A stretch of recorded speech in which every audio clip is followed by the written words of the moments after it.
ஆராதனை வேளை.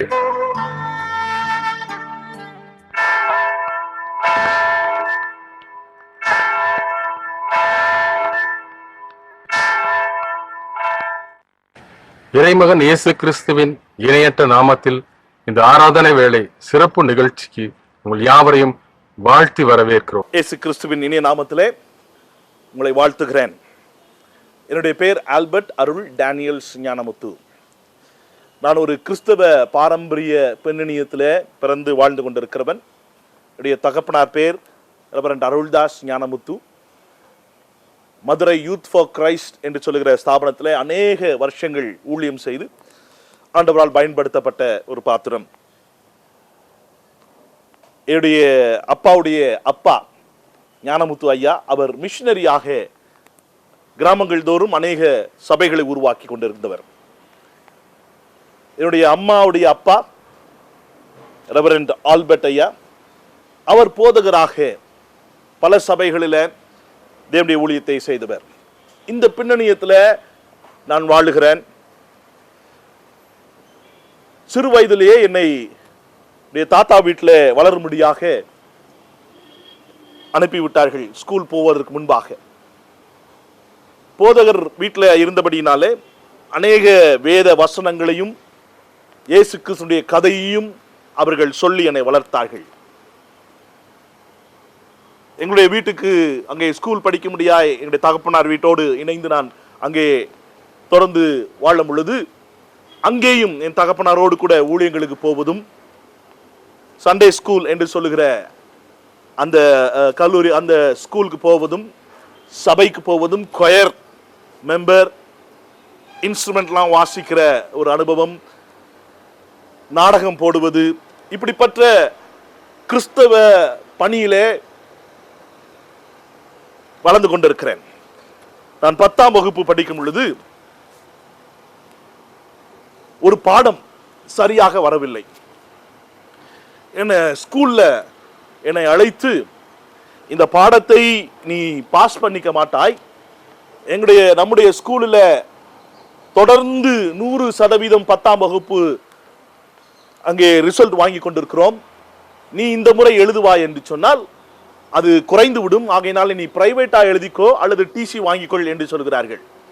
மனம் உடைந்திருக்கிறேன். என்னுடைய அம்மாவும் வந்து பேசுகிறார்கள். இப்படிப்பட்ட ஒரு சூழல். இந்த பின்னணியத்தில், கிறிஸ்தவ பின்னணியத்தில் வளர்ந்தபடினாலே நான் இயேசுவிடத்தில் ஜெபிக்க வேண்டும், ஆண்டவரிடத்தில் ஜெபிக்க வேண்டும் என்று சொல்லுகிற ஒரு மனம் அந்த 10ஆம் வகுப்புல கடந்து வந்தது. என்னுடைய அறையிலே போய் முழங்கால் படியிட்டு, ஆண்டவரே எனக்கு ஞானத்தை தாரும் ஆண்டவரே அப்படின்னு சொல்லி நான் கேட்கிறேன். அப்பொழுது ஆண்டவர் மீண்டும் பேசுகிற ஒரு உணர்வு எனக்கு இருந்தது. நீ யார் அப்படின்னு கேட்கிறார். ஆண்டவரே, நான் டேனியல், உம்முடைய வசனம் எனக்கு தெரியும், உம்முடைய பாடல்கள், உம்மை குறித்ததான பாடல்கள் எனக்கு தெரியும், கிறிஸ்தவ பின்னணியத்தில் பிறந்திருக்கிறேனே. ஆண்டவர் மறுபடியும் ஞாபகப்படுத்தினார், எனக்கு பேர பிள்ளைகள் இல்லை, உடைய தகப்பனார் என் பிள்ளை, உடைய தாத்தா என் பிள்ளை, ஆனால் எனக்கு பேர பிள்ளைகள் இல்லை. நீ, உனக்கும் எனக்கும் அந்த உறவு இல்லாமல் இருக்கிறது. You know me intellectually but not intimately என்று சொல்கிறார். மனதளவிலே, அது ஞானத்திலே என்னை அறிந்திருக்கிறாய், உள்ளத்திலே உனக்கும் எனக்கும் உறவு இல்லை அப்படின்னு சொன்னார். எனக்கு புரியவே இல்லை. என்ன ஆண்டவரே சொல்லுகிறேன், நீ பாவியாக இருக்கிறாய், உலகத்தில் இருக்கிற பிறக்கிற அனைவரும் பாவிகள் தான், அந்த பாவத்திற்காக பரிகாரமாய் நான் இந்த உலகத்தில் வந்து மரித்து உயிர் தெழுந்திருக்கிறேன் என்று சொல்லுகிற செய்தி அறிந்திருக்கிறாய், ஆனால் உன் உள்ளத்திலேயோ அதை ஏற்றுக்கொள்ளவில்லை. அல்லது வேதத்தின் அடிப்படையில் சொல்வார்கள், மறுபடியும் பிறக்கவில்லை, இரட்சிப்பு என்று சொல்வார்கள் அல்லவா, அது நீ அடையவில்லை. இப்ப நான் ஆண்டவர்கிட்ட கேட்டேன், என்று ஆண்டவரே?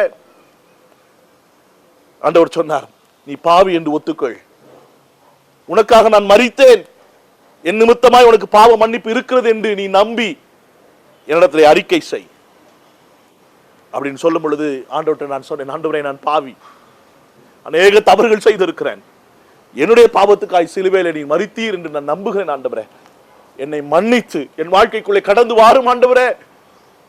இந்த சாயங்கால வேளையில இந்த ஜபத்தை நான் செய்தேன். அதற்கு பிறகு காலையில் எந்திரிச்சேன், உலகமே வேற ஒரு தோற்றத்துக்குள்ளே இருந்தது போல எனக்கு உணர்வு. திடீரென்று ஸ்கூல்லே அழைத்து ஒரு சான்ஸ் கொடுக்கிறோம், நீ எழுதி கொள்ளலாம், ஒரு சான்ஸ் கொடுத்து உன்னை நம்புகிறோம் என்று சொன்னார்கள். நான் ஆண்டவரை அப்படியே நோக்கி அப்படியே யோசித்தேன், என்ன ஆண்டவரே நடந்தது? நீ என் பிள்ளையாய் மனம் திரும்பினாய், ரட்சிக்கப்பட்டாய், மறுபடியும் பிறந்திருக்கிறபடியினாலே நான் உன் வாழ்க்கையின் வரலாற்றை எழுத ஆரம்பிக்கிறேன் என்று ஆண்டவர் சொன்னார். என் சொந்தக்காரர்களாம் என்னுடைய கையை பார்த்து ரேகையை பார்த்து உனக்கு 10ஆம் வகுப்பிலே உன்னுடைய படிப்பு முடிந்து விடும் என்று சொன்னவர்கள். ஆண்டவர் எனக்கு ஞானத்தை கொடுக்க ஆரம்பித்தார். 10ஆம் வகுப்பு நான் பரீட்சை எழுதுகிறேன், ஃபர்ஸ்ட் கிளாஸ்ல பாஸ் பண்ணிவிட்டேன். ஸ்கூல்ல எல்லாரும் வந்தும் என்னேதான் அங்கே கை குடுத்தி வாழ்த்தினார்கள். இந்த முறையும் முன்னிமித்தமாய் 100% பாஸ் என்று சொன்னார்கள். 11th 12th அதே ஸ்கூல்ல படித்தேன், ஃபர்ஸ்ட் கிளாஸ். மதுரை அமெரிக்கன் கல்லூரியில் BSc MSc MPhil first class. பிரயாணம் இப்படியாகி ஓடிக்கொண்டிருக்கிறது. என்றைக்கும் நான் வேதத்தை வாசிக்காமல் நான் அந்த நாளை நான் கடத்தினதே இல்லை. 10ஆம் வகுப்புல ஆண்டவர் பாஸ் பண்ண வைத்ததுனால ஆண்டவரத்தில் சொல்லியிருந்தேன், நான் வேதத்தை ஒரு அதிகாரத்தை ஒரு நாளை வாசிக்கிறேன் ஆண்டவரே என்று. அப்படியாய் வாசித்துக் கொண்டிருக்கிறேன். பிஹெச்டி ப்ரொஃபஸராய் மாறி அங்கே ஒரு அமெரிக்கன் கல்லூரியிலே ஏதோ ஒரு கல்லூரியில ப்ரொஃபஸராய் மாறலாம் என்று சொல்லுகிற ஒரு வாஞ்சையோடு கூட படித்து வருகிறேன். எம்ஃபில் தீசிஸ் எழுதி முடிக்கிற ஒரு தருவாய்.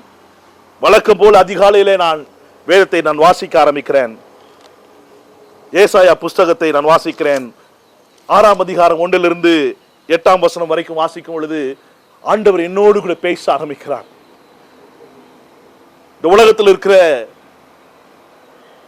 சூழ்நிலையை பார், என்னுடைய செய்தி இயேசு கிறிஸ்துவினுடைய சிலுவையின் செய்தி, இந்த நற்செய்தி இவர்களுக்கு அறிவிக்க ஆட்கள் தேவை, நீ வருவாயா அப்படின்னு கேட்கிறார். ஆண்டவரே, நான் இவ்வளவு படித்திருக்கிறேன் ஆண்டவரே, பிஎஸ்சி எம்எஸ்சி எம்ஃபில், என்னுடைய கனவு இப்படியா இருக்கிறது ஆண்டவரே. ஆண்டவர் சொன்னார், இல்லை, உன் தாயின் கற்பத்துக்கு முன்பாகவே நீ ஊழியத்துக்கென்று நான் நியமித்திருக்கிறேன் அப்படின்னு சொல்லுகிறார். நான் கொஞ்சம் தயங்கினேன், வேண்டாம் என்று சொன்னேன். 8ஆம் வசனம், இந்த வசனம் இன்னும் ஆழமாய் என்னோடு பேசினது. பின்பு யாரை நான் அனுப்புவேன், யார் நமது காரியமாய் போவார் என்று உரைக்கிற ஆண்டவருடைய சத்தத்தை கேட்டேன். இதோ ஆண்டவர் அங்கே சிலுவையில நின்று என்னை அழைக்கிறது போல இருந்தது. என்னால் மறக்க முடியவில்லை, மறுக்கவும் முடியவில்லை. இந்த ஏசாயா சொன்னது போல, இதோ அடியேன் இருக்கிறேன், என்னை அனுப்பும் என்று சொன்னேன். முழு நேரமாய் ஊழியத்துக்கு அர்ப்பணித்தேன். மீதி இருக்கிற தீசஸை நான் முடித்தேன். என்னுடைய தகப்பனார் அருள்தாஸ் ஞானமுத்து அவர்கிட்ட வந்து சொன்னேன், அப்பா நான் ஊழியத்துக்கு வருகிறேன். அவருக்கு ஆச்சரியம், நான் எதிர்பார்க்கவே இல்லையே, ஆண்டவர் என்னை அழைத்திருக்கிறார். அந்த சமயத்தில் அவரோடு கூட இணைந்து நான் ஊழியம் செய்தேன். இன்னும் வேதத்தை ஆழமாய் படிக்கும்படியாக அங்கே வேதாகம கல்லூரியில இணைந்து படிக்கும்படியாக பூனேல இருக்கிற யூபிஎஸ் என்று சொல்லுகிற கல்லூரியில அங்கே இறையியல் படித்தேன். இன்னும் ஆழமாய் படிக்கும்படியாக ஒரு சிறந்த, உலகத்திலே சிறந்த ஒரு கல்லூரியில படிக்க வேண்டும் என்று வாஞ்சையாக இருந்தது. ஆண்டவர்ல கேட்டேன், ஆண்டவரே, the Dallas Theological Seminary அமெரிக்க தேசத்தில் இருக்கிறது, அங்கே படிக்க வேண்டும் என்று விரும்புகிறேன். ஜெபித்து விட்டு நான் அப்ளை பண்ணுகிறேன். எனக்கு அட்மிஷன் கிடைத்தது. ஆனால் பல லட்சங்கள் கட்ட வேண்டிய ஒரு சூழல். ஆண்டவர் 10ஆம் வகுப்பில் என்னுடைய வாழ்க்கையின் வரலாற்றை எழுதின தேவன் அன்றைக்கு ஞாபகப்படுத்தினார், நான் தொடர்ந்து உனக்கு எல்லா தேவைகளையும் நான் சந்திப்பேன் என்று சொல்லி. அங்கே திடீரென்று அங்கிருந்து ஒரு இமெயில் வருகிறது. 4 வருஷம் படிப்பதற்கென்று, வேதத்தை ஆழமாய் புரிந்து கொள்வதற்கென்று யாரோ ஒருவர் ஸ்பான்சர் பண்ணுகிறாராம். நீ பிளைன் டிக்கெட் எடுத்து அங்கே வந்தால் போதும் என்று சொன்னார். அங்கே போய் வேதத்தை இன்னும் ஆழமாய் படித்தேன். 10ஆம் வகுப்பிலே என்னுடைய பாடம், என்னுடைய படிப்பினுடைய வரலாறு நிற்க வேண்டிய ஒரு சூழல் ஆண்டவர் அமெரிக்க தேசத்துல 4 வருஷங்கள் இன்னும் படிக்க முடியாத வாய்ப்பை கொடுத்தார். இங்கே வந்து மதுரை பட்டணத்திலும் பல தேசங்களிலும் வேதத்தை ஆழமாய் கற்றுக் கொடுக்க முடியாத வாய்ப்பை ஆண்டவர் கொடுத்திருக்கிறார். அருமையானவர்களே, ஒன்றே ஒன்றுதான், அந்த சராசரங்களை படைத்த அந்த தேவனை நீங்கள் வாழ்க்கையில ஏற்றுக்கொள்ளும் பொழுது உங்கள் வாழ்க்கையின் வரலாற்றை அவர் எழுதுகிறவராக இருப்பார். வேற ஒன்றும் செய்ய வேண்டாம். ஆண்டவரே, என் வாழ்க்கையை இந்த கரங்கள் ஒப்புக் கொடுக்கிறேன். எதிர்காலம் பெரிய கேள்விக்குறியா இருக்கிறதோ, நான் என்ன செய்வேன் என்று கேள்விக்குறியா இருக்கிறதோ, ஆண்டவர் இன்னைக்கு சொல்லுகிறார், அவருடைய கரங்களில் உங்களுடைய வாழ்க்கையை அர்ப்பணியுங்கள். ஆண்டவர் பெரிய காரியங்களை, உங்களுடைய வாழ்க்கையின் வரலாற்றை அவர் எழுதுகிற தேவனாக இருப்பார். ஜெபிப்போமா? எங்களை நேசிக்கிற எங்கள் பரமபிதாவே, என்னுடைய வாழ்க்கையின் வரலாற்றை உலகம் தோட்டத்துக்கு முன்பாகவே தெரிந்து கொண்டு எழுதி ஆண்டவரை வழிநடத்தி கொண்டிருக்கிற எங்கள் தேவனே, கேட்கிற ஒவ்வொருவருடைய வாழ்க்கையும் ஆண்டவரே நீர் ஆண்டவரே அப்பா தெரிந்து கொண்டு செயல்படுத்த வேண்டும் என்று நாங்கள் வேண்டிக் கொள்கிறோம். ஆண்டவரே, கேள்வியோடு இருக்கிறவர்கள் இருக்கலாம், எதிர்காலம் என்ன எப்படியாக இருக்க போகிறது என்று சொல்லுகிற எண்ணத்தோடு இருக்கலாம். ஆண்டவரே நீரே மெய்யான தேவன். ஆண்டவரே, பூமியும் அது நிறைவும் உமக்கு சொந்தமானவைகள். ஆண்டவரே, எல்லாம் உம்மால் கூடும் என்கிற நம்பிக்கையோடு அவர்கள் அர்ப்பணிக்க நீர் அவருடைய வாழ்க்கையை தொடர்ந்து ஆண்டவரை எழுதி ஜெயமுள்ள ஒரு வாழ்க்கை முடிக்க நீர் கிருபை தர வேண்டும் என்று வேண்டிக் கொள்கிறோம். வழிநடத்தும் ஆண்டவரே, உருவாக்கும் இயேசுவின் நாமத்தில் வேண்டுகிறோம் பரமபிதாவே. ஆமென்.